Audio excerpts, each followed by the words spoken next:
Hi friends, this is Christina from viablossom.com, and today I want to show you how to make this absolutely gorgeous balloon garland with flowers. It is so beautiful, and guess what? We sell the balloon garland kit at viablossom.com. You can go and get it. It includes everything. Imagine you're gonna get these gorgeous flowers when you buy the kits. So let me show you what the kit has before I make this beautiful balloon. The kit comes with standard balloons. They're 11 inches diameter, and you're gonna get a beautiful combination of all of these colors. You get the gold chrome, you get the pink magenta, you get the pearl pink, light pink, pearl white. You're also gonna get small balloons like you see here in the same colors, very beautiful. You also get a very good quality balloon pump, and of course your balloon decorating strip, which is the key to making this gorgeous garland. And you're gonna get it for 6 feet, so it's gonna make a 6 feet balloon arch. So beautiful. The next thing you're getting is the flowers. Don't forget these flowers. You're getting beautiful fabric flowers in these 2 gorgeous colors, and you are gonna get these dangling flowers too as a final touch. So I hope you can go to viablossom.com and get your kit, but I'm gonna show you now how to make it.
So all we need to do next is just insert these gorgeous flowers in any of the empty spaces that we see.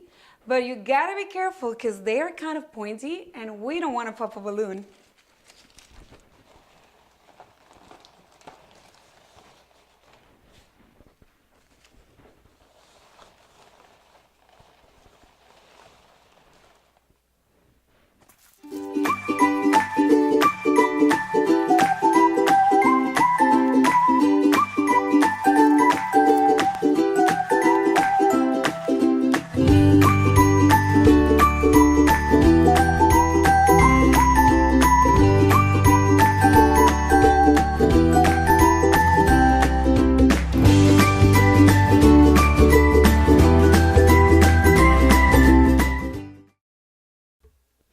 If you like this video, subscribe to my channel and give it 2 thumbs up, and don't forget to follow us on Instagram at viablossom.shop, and you can get this gorgeous garland at viablossom.com. I'm gonna put the link below.